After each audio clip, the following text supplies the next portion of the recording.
महाशिवरात्रि के दिन बेलपत्र का यह एक छोटा सा गुप्त उपाय बिना किसी को बताए चुपचाप कर लेना। इतना पैसा आएगा कि संभाले नहीं संभाल पाओगे। आपके जीवन में कभी धन धान्य की कमी नहीं होगी। जिंदगी में कभी पीछे मुड़कर देखना नहीं पड़ेगा।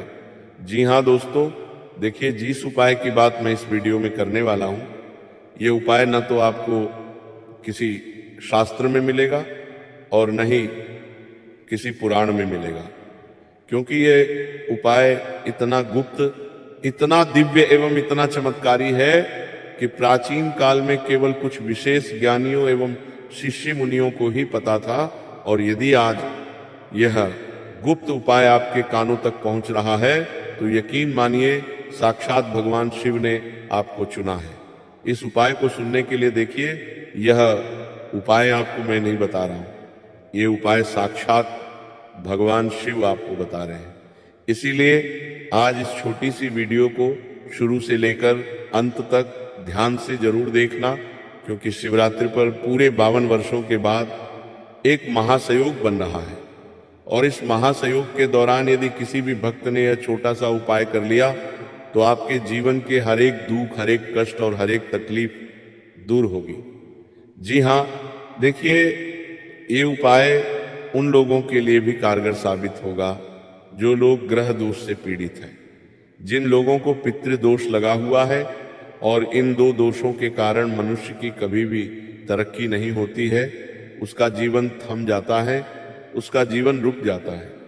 तो यदि आज आपने इस उपाय को सुन लिया और महाशिवरात्रि के दिन कर लिया तो आप साक्षात भगवान शिव का चमत्कार अपनी आंखों से देखोगे। जी हाँ, देखिए इस वीडियो को शुरू करने से पहले मैं आपको कुछ विशेष बातें बता देता हूं कि इस उपाय से संबंधित नियम, इस उपाय से संबंधित सावधानियां आपके लिए जानना बहुत जरूरी होगा।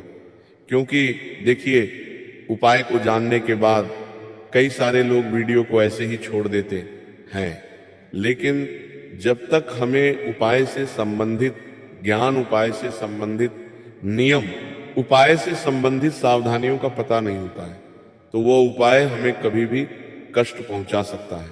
तो इसीलिए आपको हर एक बातें सुनना पड़ेगी और अपने दिमाग में उतारना पड़ेगी। तो सबसे पहले तो मेरा आपसे एक अनुरोध है कि वीडियो को शुरू करने से पहले आप सभी इस वीडियो को लाइक कर दीजिए और कमेंट बॉक्स में हर हर महादेव अवश्य ही लिख दीजिएगा। महादेव आपकी सभी मनोकामनाएं पूर्ण करेंगे। देखिए, महाशिवरात्रि वह रात्रि है जिसे साधारण आंखों से देखने वाला केवल एक त्योहार समझा जाता है, लेकिन जो साधक मन की आंख खोलता है वह जानता है कि ये वह रात है जब सृष्टि की सबसे सूक्ष्म, सबसे शांत और सबसे रहस्यमय ऊर्जा पृथ्वी के बहुत निकट आ जाती है। एल कहते हैं कि इस रात का समय धीमा हो जाता है, विचार गहरे हो जाते हैं और मनुष्य अपने भाग्य के द्वार पर खड़ा होता है।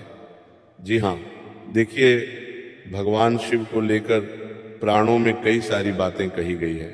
भगवान शिव, जिनका एक नाम भोलेनाथ भी है और नाम से ही स्पष्ट है, भोलेनाथ इतने भोले हैं कि अपने भक्तों को हर वरदान देते हैं और उन्हें अमर वरदानी भी कहा गया है। तो देखिए दोस्तों, मैं आपको बताता हूं कि प्राचीन कथाओं में वर्णन आता है कि इसी रात शिव ने तांडव किया था। ऐसी रात आदिशक्ति और महादेव का दिव्य मिलन हुआ और इसी रात ब्रह्मांड की नकारात्मक शक्तियां कमजोर हो जाती है और सकारात्मक ऊर्जा जागती है। इसीलिए साधु संत और प्राचीन काल में जो शिष्य मुनि थे, बड़े बड़े ज्ञानी जन थे, वे रात को जागरण करते हैं, क्योंकि वे जानते हैं कि यह रात्रि केवल सोने के लिए नहीं बल्कि भीतर छिपी शक्ति को जगाने के लिए है। देखिए, बेलपत्र को शिव का प्रिय इसीलिए माना गया है क्योंकि इसके 3 पत्ते सृष्टि के 3 मूल तत्वों का प्रतीक है। जी हाँ दोस्तों, अब आपके मन में ये सवाल जरूर आ रहा होगा कि गुरुजी तो सिर्फ इतना कहेंगे कि बेलपत्र ले जाकर शिवलिंग पर चढ़ा दें, लेकिन नहीं। अगर आप ये सोच रहे हैं तब कान खोलकर सुन लेगा कि यह उपाय जो मैं बता रहा हूं, यह उपाय बहुत गुप्त है। कोई शिवलिंग पर बेलपत्र नहीं चढ़ाना है, ध्यान से सुनिएगा। देखिए दोस्तों, बेलपत्र की पत्ती के 3 मूल तत्वों का प्रतीक है सृजन, पालन और संहार।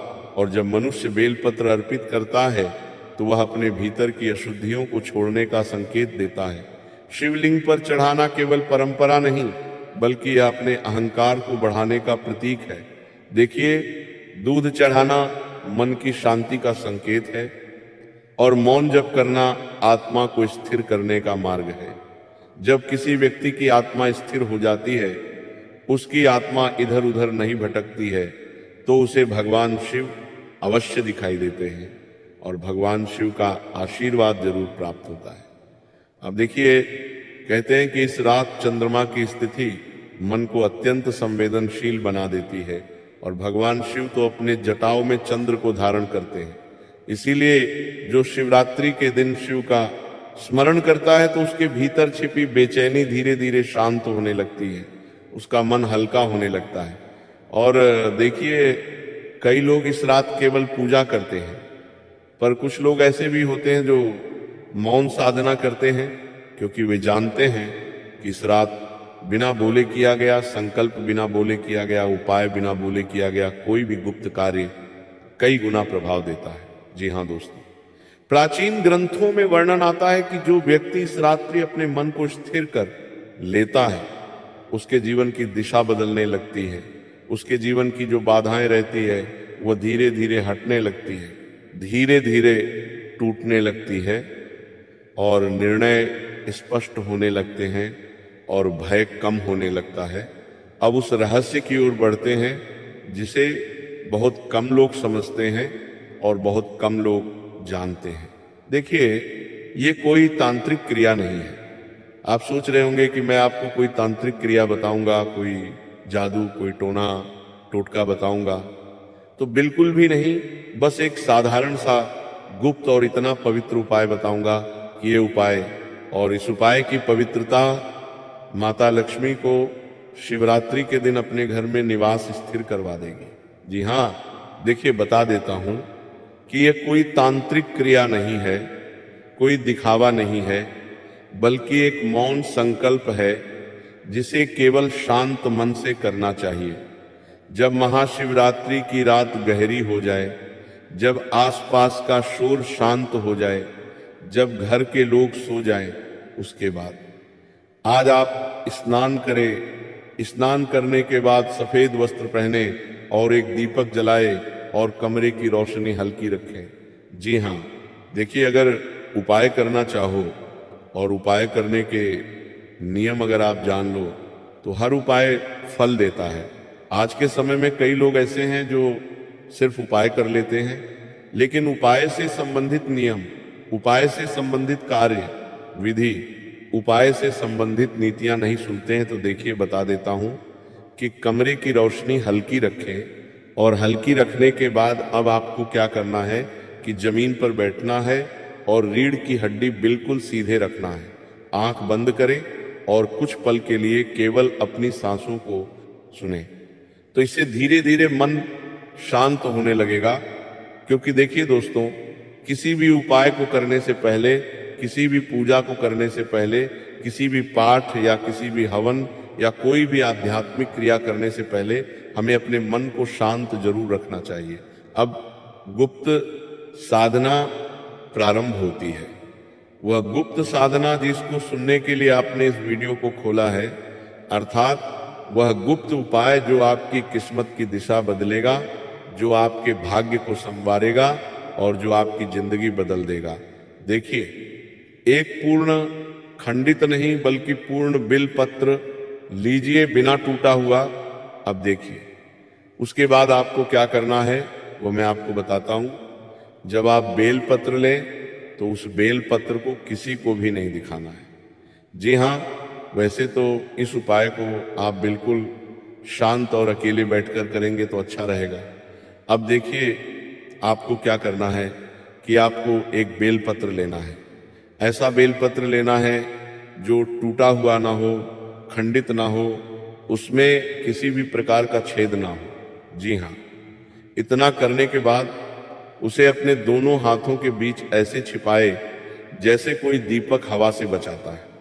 यानी कि जब आप दीपक जलता है तो दीपक को बुझने से किस तरह से आप अपने हाथ दीपक के दोनों ओर रखते हैं, ठीक उसी तरह बेलपत्र को भी अपने दोनों हाथों के बीच रखना है। अब मन ही मन ओम नमः शिवाय का जब प्रारंभ करें, आवाज बिल्कुल नहीं निकलनी चाहिए, केवल मन के भीतर ध्वनि उठनी चाहिए। यानी कि जैसे हम भगवान का नाम जप करते हैं, भगवान का स्मरण करते हैं, तो कैसे अपने मन ही मन करते हैं, ठीक इसी तरह आपको ओम नमः शिवाय मंत्र का जाप करना है। जाप करते समय कल्पना करें कि चारों ओर गहरा अंधकार है और उसी अंधकार के बीच शिव का शांत स्वरूप प्रकट हो रहा है। उनकी जटाओं से गंगा बह रही है, उनके मस्तक पर चंद्र चमक रहा है और उनके चारों ओर हल्की नीली रोशनी घूम रही है।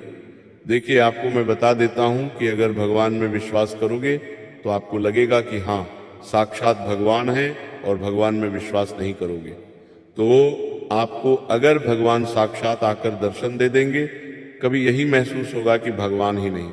तो इस उपाय में सबसे बड़ी चीज यह है कि आपको श्रद्धा रखना पड़ेगी, क्योंकि बिना श्रद्धा, बिना विश्वास के किया गया उपाय कभी फल नहीं देता है।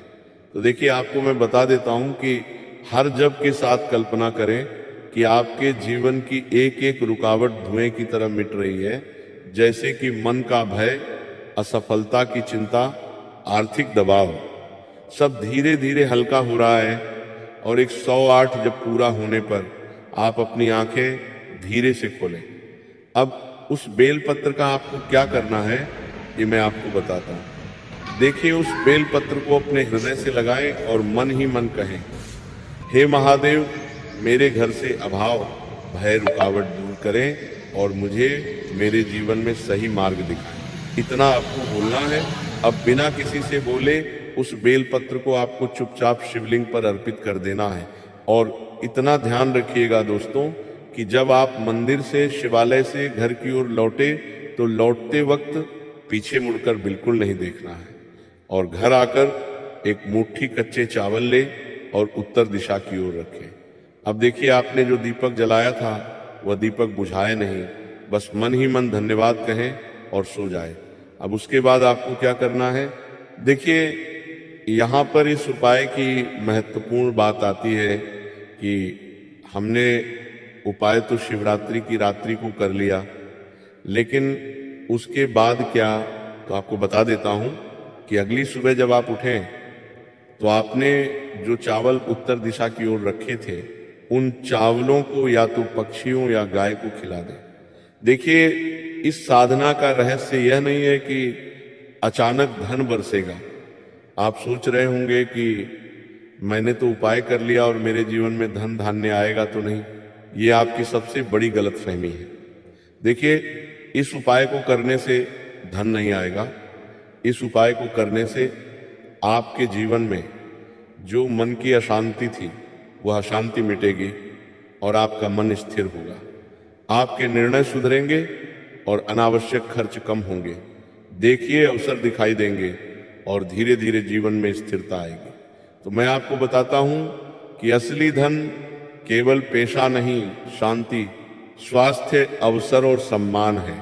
देखिए, पेशा एक व्यक्ति के बाद खत्म हो जाएगा, लेकिन जो शांति, जो स्वास्थ्य, जो अवसर हमें मिलेंगे और जो सम्मान हमें मिलेगा वह कभी भी खत्म नहीं होगा। और जब ये चारों साथ आते हैं तभी घर समृद्ध होता है। लेकिन शिव की कृपा शोर से नहीं, मौन से आती है। भगवान शिव ऐसे भगवान हैं कि उन्हें मनाने के लिए, उनसे मनोकामना पूर्ण करने के लिए हमें हमेशा शांत चित्त होकर, मन को स्थिर रखकर उन्हें मनाना चाहिए, उपाय करना चाहिए। देखिए, बता देता हूं कि शिव की कृपा शोर से नहीं मौज आती है, देखावे से नहीं, सच्चाई से आती है। तो जो इस रात शांत मन से शिव का स्मरण करता है वह कभी खाली नहीं रहता। धीरे धीरे चलता है पर सही चलता है और अंधकार से निकलकर प्रकाश की ओर बढ़ता है और अंत में केवल एक ध्वनि रह जाती है, हर हर। महादेव तो दोस्तों देखिए, अब इस उपाय के कुछ नियम और कुछ सावधानियां जो बहुत खास है वो जान लेते हैं। क्योंकि उपाय तो आपने जान लिया है, लेकिन आपको ये नहीं पता है कि इस उपाय को करने के बाद आपको कौन कौन से कार्य नहीं करने हैं और किन किन चीजों से आपको दूरियां बनाकर रखनी है। देखिए दोस्तों, इस उपाय से संबंधित पहला नियम यही है कि आप अपना मन शांत रखें। मन शांत रखना अर्थात स्पष्ट शब्दों में मैं आपको बता देता हूं कि देखिए, ये उपाय डर से नहीं करना चाहिए। अगर आप इस उपाय को करने से डर रहे हैं कि उपाय और फल की प्राप्ति की जगह कुछ अशुभ ना हो जाए, तो बिल्कुल भी नहीं। ये उपाय आपको डर के साथ नहीं करना है, लालच या जल्दबाजी में नहीं करना है, बल्कि श्रद्धा और स्थिर मन से करना है। और आपको शुद्धता रखनी है। देखिए, स्नान करके साफ कपड़े पहने, और साफ कपड़े पहनने के साथ साथ जगह भी साफ होनी चाहिए। क्योंकि देखिए, उपाय में पवित्रता रखना बहुत जरूरी होती है। कहीं ऐसा ना हो कि आप जिस शयन कक्ष में सो रहे हैं उसी शयन कक्ष में ये उपाय करने लग जाए, तो नहीं। इस उपाय को या तो आप अपने घर के रसोई घर में करें, या फिर हो सके तो जहां पर आपने अपने घर का मंदिर रखा हुआ है उस कक्ष में करें। क्योंकि वहां पर पवित्रता भी होगी और वहां पर देवी देवताओं का वास भी होगा। जैसे किचन में आप जानते ही हैं कि कितने तरह की देवी देवता विराजमान रहते हैं, और भगवान का मंदिर में तो स्वयं देवी देवता बैठते हैं। और देखिए, शुद्धता रखनी है, आपको स्नान करना है, साफ कपड़े पहनने हैं। उसके बाद जो बेलपत्र हो वह एकदम सही हो, टूटा, सूखा या कीड़ा लगा बेलपत्र इस्तेमाल ना करें और मौन जप करें। मंत्र मन में ही बोलना, आवाज नहीं निकालनी है, और पूरे 108 बार इस मंत्र का जाप करें। इस मंत्र को अधूरा न छोड़े और बीच में उठना नहीं है। दिशा का ध्यान रखें। चावल हमेशा उत्तर दिशा में ही रखें, समृद्धि की दिशा मानी जाती है, और चावल माता लक्ष्मी से संबंधित रखता है। और यह भी कहा जाता है दोस्तों कि जो इंसान भगवान शिव के शिवलिंग पर रोज एक दाना भी चावल का अर्पित करता है, तो उसके सुख, शांति, धन संबंधी के मार्ग खुलते हैं। देखिए, इसे दिखावे, घमंड या दूसरों को प्रभावित करने के लिए न करें। सबसे पहली चीज आप ध्यान रखिएगा, और श्रद्धा कर्म उपाय के साथ साथ अपनी मेहनत और सही कर्म जारी रखे, तभी जीवन में संतुलन बनता है। देखिए दोस्तों, इसका नियम तो मैंने आपको बताती, लेकिन इससे संबंधित सावधानियां भी मैं आपको बताता हूं कि अगर आप लालच के साथ उपाय करेंगे तो उपाय आपको कभी फल नहीं देगा। जैसे आप सोच रहे हैं कि मैंने उपाय कर लिया, तुरंत धन मिलेगा, ये सब सोच कर करेंगे तो मन भटकेगा और शांति नहीं मिलेगी। इसलिए इस उपाय को लालच के साथ नहीं करना है। इस उपाय को सच्चे श्रद्धा से, सच्चे दिल से और सच्चे भाव के साथ करना है। देखिए, डर के कारण न करें। ये कोई तांत्रिक या नहीं, केवल ध्यान और एक संकल्प है। क्योंकि तांत्रिक क्रिया वो होती है जिसमें दूसरों का नुकसान हो और हमारा भला हो, लेकिन नहीं, ये सिर्फ उपाय है, तो इसमें किसी का बुरा नहीं हो रहा है। ये उपाय आप सिर्फ स्वयं के लिए करेंगे। अब देखिए, शिवरात्रि के दिन आपको मांस और मदिरा जैसी चीजों से दूर रहना है, क्योंकि ये अशुभ चीजें हैं। कम से कम उस दिन शरीर और मन को हल्का रखें, इस तरह की चीजों का सेवन ना करें। और देखिए, गुस्से या उदासी में न करें। बहुत बेचैन मन से साधना करने पर ध्यान नहीं लगता है और भगवान शिव का आशीर्वाद भी नहीं मिलता है। इस उपाय को आप मजाक या परीक्षण में न करें। इस प्रयोग को खेल समझ कर न करें, क्योंकि इस उपाय के जो नियम हैं वह बड़े कठोर हैं। इस उपाय के जो उद्देश्य है वह साधारण नहीं है। इसलिए इस उपाय को कर्तव्यता आप मजाक मस्ती बिल्कुल ना करें, थोड़ा सा सीरियस हो जाए। उसके बाद देखिए, जब शुरू करके बीच में उठना या फोन देखना आपको नहीं करना है। अगर आप एक बार मंत्र जपना शुरू कर देते हैं तो आपको फिर मंत्र एंड तक, जब तक 108 बार नाम ना हो जाए तब तक आपको नहीं छोड़ना है। और दूसरों को नुकसान की भावना किसी के बुरे के लिए कभी संकल्प ना लें। और परिणाम की जल्दी है, मन बदलने की प्रक्रिया है, चमत्कार की नहीं। इसीलिए दोस्तों देखिए, उपायों को करते वक्त आप परिणाम की चिंता ना करें, क्योंकि परिणाम भगवान शिव के हाथ में है। आप सिर्फ कर्म कर सकते हैं। तो दोस्तों आशा करता हूं कि आप सभी को यह उपाय बेहद पसंद आया होगा। यदि आपको उपाय अच्छा लगा हो तो आप सभी इस छोटी सी वीडियो को लाइक कर दीजिएगा। कमेंट बॉक्स में हर हर महादेव अवश्य लिख दीजिएगा और हमारे चैनल को सब्सक्राइब जरूर कर दीजिएगा।